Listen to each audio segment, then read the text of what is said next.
je suis actuellement en licence, en troisième année de licence au département des géosciences de l'ENS. J'ai commencé mes études supérieures, donc après un baccalauréat scientifique spécialité SVT.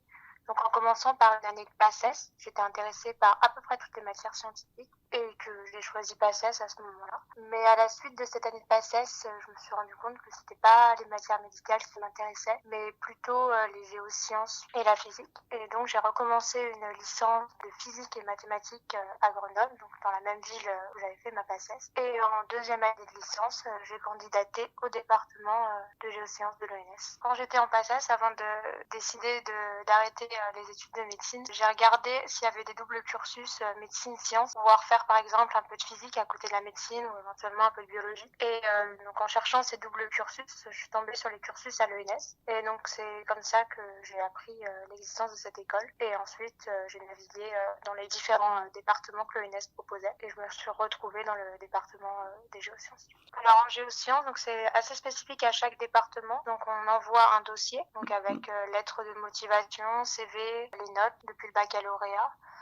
Également des lettres de recommandation qu'on demande à certains de nos anciens chercheurs en fac.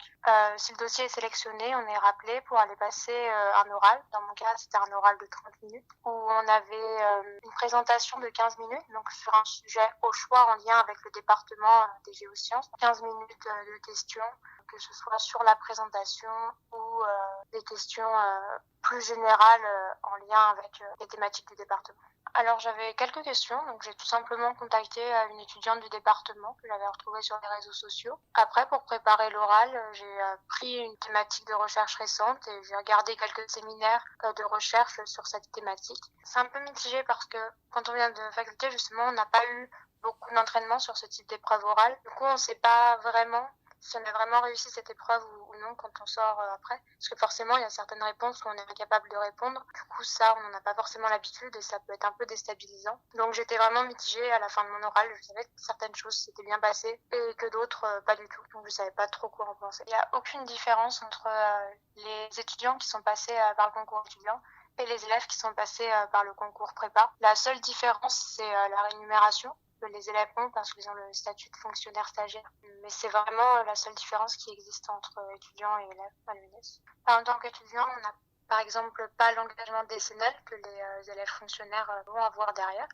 Après, on a toujours toutes les aides étudiantes qu'on pouvait avoir en faculté et d'autres aides, notamment si on est boursier à l'ENS. La fondation de l'ENS complète nos bourses. Voilà, on a accès aux chambres de l'ENS de la même manière que les élèves. Alors, c'est pas en parallèle de l'université au département des géosciences, on est vraiment admis à l'ENS et on suit nos cours à l'ENS. On est inscrit quand même à Sorbonne en licence, même si on a nos cours à l'ENS. Du coup, on a la possibilité d'aller suivre certains cours à Sorbonne.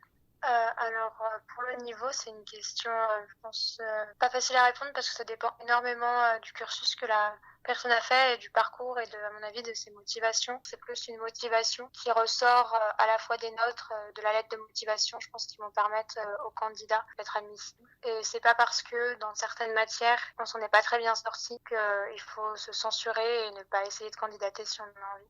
Alors, pour ceux qui veulent enseigner, on a la possibilité éventuellement de passer l'agrégation. Moi, par exemple, j'aimerais faire de la recherche, donc j'ai pas vocation à passer l'agrégation. Donc, après mon master, je vais sûrement continuer sur une thèse. Après, il y a également des possibilités de faire des doubles diplômes, par exemple avec AgroParisTech. Et après, il y a également des débouchés dans le privé. Peut-être si on a des questions justement sur ces cursus, et on trouve pas forcément d'étudiants qui ont fait ces parcours pour y répondre, de ne pas hésiter à éventuellement contacter l'administration ou les directeurs d'études qui pourront répondre à ces questions avant même une candidature.